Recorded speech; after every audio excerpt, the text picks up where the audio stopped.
सुबह होते ही असम का वो छोटा सा गांव धीरे धीरे जागता था। धान के खेतों के बीच कोहरे की चादर बिछी होती, बांस के घर जैसे लंबी सांस लेकर एक और दिन शुरू करते। इसी गांव में रहता था एक छोटा सा लड़का।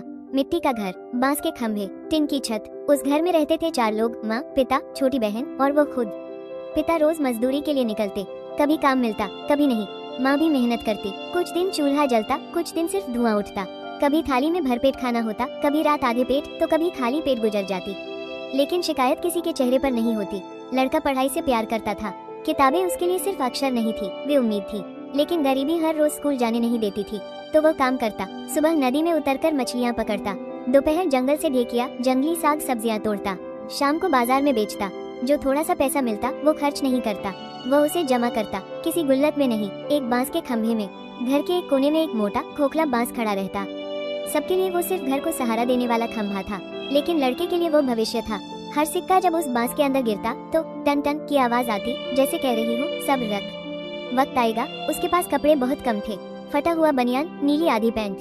स्कूल हो या बाजार, वही कपड़े। फिर भी वो हमेशा साफ सुथरा रहता, हमेशा मुस्कुराता। सुबह और शाम वो नम भर जाता, हाथ जोड़कर कहता, आज जो मिला उसके लिए धन्यवाद भगवान। रविवार गाँव के लिए खास होता।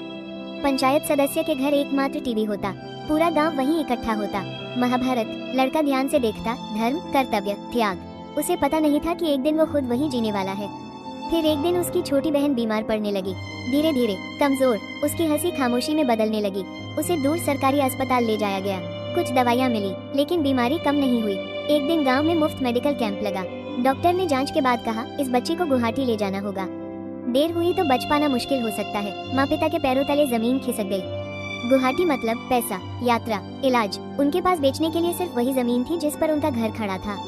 तभी लड़के ने कहा, मैं पैसा लाऊंगा। सब चौंक गए। वो चुपचाप उस बांस के खंभे के पास गया, एक बड़ा चाकू उठाया और काट दिया। जैसे ही बांस खुला, सिक्के गिरने लगे, नोट गिरने लगे। जमीन पर उसकी मेहनत के साल बिखर गए। माँ पिता फूट फूट कर रो पड़े, गर्व से, दर्द से और प्यार से। उन्होंने गिने 6,786 रुपए।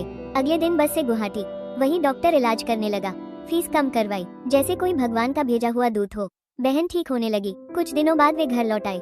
पिता ने कहा, तू इस परिवार का सहारा बना, हम तेरे लिए कुछ नहीं कर पाए। लड़के की आंखों में आंसू थे, लेकिन चेहरे पर मुस्कान। वो बोला, मैं फिर कमाऊंगा, फिर बचाऊंगा, क्योंकि आपके और भगवान के आशीर्वाद मेरे साथ है। लेकिन अगर बहन को खो देता तो कुछ भी वापस नहीं ला पाता। वो रुका, फिर बोला, डरिए मत, हमारा वक्त आएगा। वो बांस टूट चुका था, लेकिन उसके भीतर एक परिवार को बचाने की ताकत थी।